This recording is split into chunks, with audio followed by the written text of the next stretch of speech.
আলামিন কোরআনের মধ্যে বলে দেন, ইয়া আইয়ুহাল্লাযীনা আমানুত্তাকুল্লাহ, হে ঈমানদারগণ যারা ঈমান এনেছো, ইয়া আইয়ুহাল্লাযীনা আমানুত্তাকুল্লাহ, ইত্তাকুল্লাহ মানে ইত্তাকু ভয় করো, আল্লাহ মানে রবকে। আল্লাহ তাআলা বান্দাকে বলেন কেমন ভয় করা দরকার। দুনিয়ার বুকে একজন মানুষ, একজন প্রধানমন্ত্রীকে একজন মানুষ যতটুকু ভয় পায় সেই পরিমাণ ভয় আমরা রবকে পাই না বর্তমান সমাজে। একজন পিতা তার সন্তান তার পিতাকে যতটুকু ভয় পায় সেইটুকু পরিমাণ ভয়ও আমরা রবকে পাই না। একজন ছাত্র তার শিক্ষককে যতটুকু ভয় পায় সেই পরিমাণ ভয়ও আমরা রবকে পাই না। যদি কোনো ব্যক্তি রবকে ভয় পাইত, কোনো ব্যক্তি যদি রবের ভালোবাসা রবের ভয় তাদের অন্তরে থাকত, তাহলে সেই মানুষ কখনো এক ওয়াক্ত নামাজ ছাড়ত না। মানুষের অন্তরের মধ্যে রবের ভয় নাই, কিন্তু রাসূলুল্লাহ সাল্লাল্লাহু আলাইহি ওয়াসাল্লাম কি বলেন, ইত্তাকুল্লাহ হাইসুমা কুনতুম, তোমরা যে অবস্থায় থাকো না কেন, যেখানেই থাকো না কেন, প্রত্যেক অবস্থায় রবকে ভয় করতে হবে। রাসূলুল্লাহ সাল্লাল্লাহু আলাইহি ওয়াসাল্লাম কি বলে গেলেন, অথচ আমাদের কাজের সাথে মিল নেই। আমাদের 1400 বছরের পূর্বে সাহাবায়ে কেরাম কেমন ভয় পেয়েছিল, কেমন ভয় পাইতো রবকে। বর্তমান সমাজে আমরা তো রবকে ভয় পাই না। একজন মানুষ প্রতিনিয়ত জিনা করতেছে, রবকে ভয় পায় না। একজন মানুষ প্রতিনিয়ত সুদের কারবারের মধ্যে লেগে আছে, কিন্তু রবকে ভয় পায় না। একজন মানুষ প্রত্যেক দিন ঘুষ লেনদেন করতেছে, কিন্তু রবকে ভয় পায় না।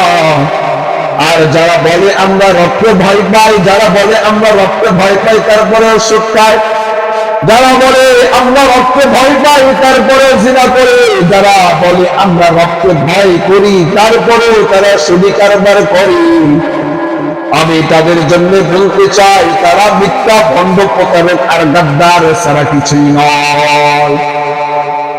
1400 বছরের পূর্বে সাহাবায়ে কেরাম কেমন ছিল, সাহাবায়ে কেরাম কেমন মহব্বত করত, কেমন ভালোবাসতো আর কেমন ভয় করত আল্লাহকে। একটিমাত্র কারগুজারি আপনাদের খেদমতে পেশ করে আমি এখান থেকে বিদায় নিব।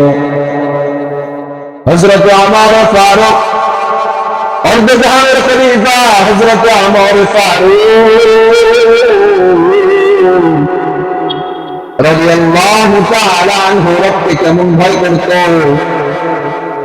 প্রত্যেকদিন রাতে তিনি রাজপ্রাসাদ থেকে বেরিয়ে মানুষের খবর নেওয়ার জন্য, প্রজাদের খবর নেওয়ার জন্য বাড়ি বাড়ি ঘুরে ঘুরে দেখতো, রাস্তার পাশ দিয়ে বাড়ি ঘুরে ঘুরে দেখতো কি অবস্থা প্রজাদের।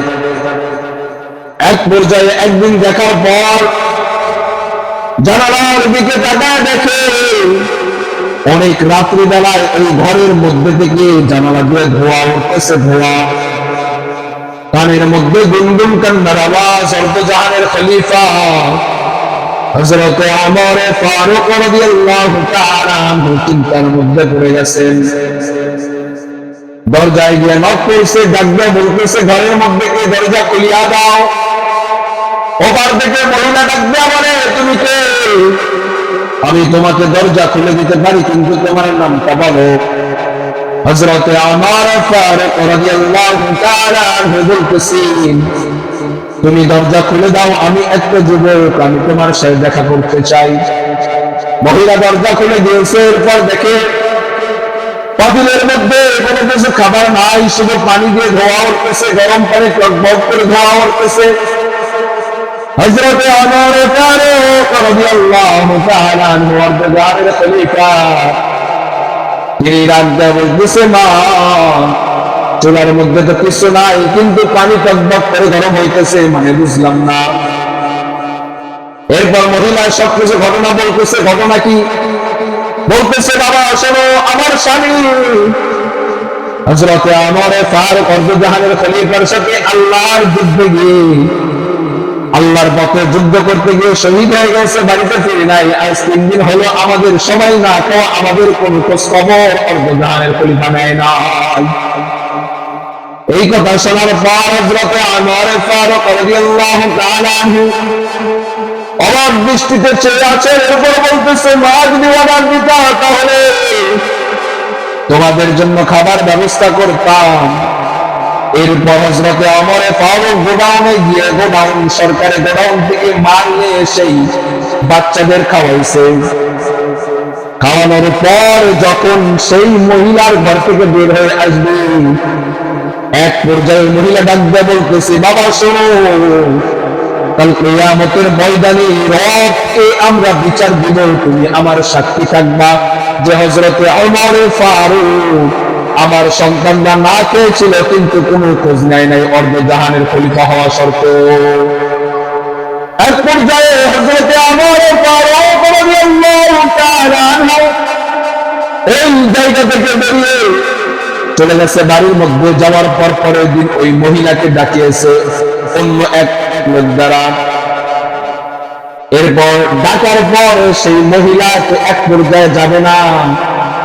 মহিলা যখন হযরত ওমর ফারুকের দরবারে চলে গেছে, হযরত ওমর ফারুককে যখন চেহারা চোখে তাকায় দেখছে ওইটাই ওমর ফারুক। কত রাতে যে যুবক আমার ঘরে গিয়েছিল ওইটাই হচ্ছে হযরত ওমর ফারুক অর্ধজাহানের খলিফা। এরপর হযরত ওমরের এই কথা শুনে সাথে সাথে জমিনের উপর পড়ে গেছে। এক পর্যায়ে ডাক দিয়ে বলতেছে, শোনো ওমা, ওই জায়গায় পড়ে গেলে হবে না, তোমার যত মন চায় আমার পেটের মধ্যে আঘাত করো। পেটের মধ্যে আঘাত করে ব্যাটটা তার হাতের মধ্যে দিয়ে দিছে। মহিলা ডাক দিয়ে বলতেছে, কারণ কি? কারণ কি? এই মুহূর্তে হযরত ওমর অর্ধজাহানের খলিফা ডাক দিয়ে বলতেছে, মা তুমি গতকাল রাতে যে কথা বলেছো যে আল্লাহর কাঠগড়ায় আমাকে দাঁড় করাবা, যদি আমি দুনিয়ার সমস্ত মানুষের কাঠগড়ায় দাঁড়াতে রাজি কিন্তু রবের কাঠগড়ায় দাঁড়াতে রাজি না। এই জন্য কবি সুন্দর ভাষায় বলেন, দুনিয়া কি আদালত তেরা নাম রহেগা, ফারুক তেরা নাম সে ইসলাম রহেগা, दुनिया की सदाकत तेरा नाम रहेगा, सिद्दीक तेरा नाम से इस्लाम रहेगा, दुनिया की शुजाअत पे तेरा नाम रहेगा, उस्मान तेरा नाम से इस्लाम रहेगा, दुनिया की सदाकत पे तेरा नाम रहेगा, सिद्दीक तेरा नाम से इस्लाम रहेगा। मोहतरम हाजिरीन, এটা বোঝার বিষয় ঠান্ডা মাথায় বুঝতে হবে। আমি যেইটা বোঝানোর জন্য চেষ্টা করতেছি, জিন্দেগির সমস্ত দিয়ে দেয়, ভয় করতে হবে কাকে? রবকে। কোন ব্যক্তি যদি বলে আমি সুদ খাই তারপরে রবকে ভয় করি, কোন ব্যক্তি যদি বলে আমি রবকে ভয় করি তারপরে সে জিনা করে, কোন ব্যক্তি যদি বলে আমি প্রতিনিয়ত সুদ খাই তারপরে বলে রবকে ভয় করি, স্পষ্ট ভাষায় শুনে নাও, সে ভয় করে না রবকে, সে রবের সাথে ভণ্ডামি আর বাগদারি আর মিথ্যা ছাড়া কিছুই বলে না। যারা বলে আমরা সুদ খাই তারপরে রবকে ভয় করি, এইটা মিথ্যা, ভণ্ড, প্রতারক ছাড়া কিছুই। আল্লাহ তাআলা আমাদেরকে রবকে ভয় করার তৌফিক দান করুন, কারণ যে রবকে ভয় করবে কোনো অবস্থাতেই তার গুনাহ করা সম্ভব না। আল্লাহ তাআলা আমাদের সবাইকে রবকে ভয় করে জিন্দেগি পরিচালনা করার তৌফিক দান করুন। সকলে বলি আমিন। ওয়া আখিরু দাওয়ানা আলহামদুলিল্লাহি রাব্বিল আলামিন। আসসালামু আলাইকুম।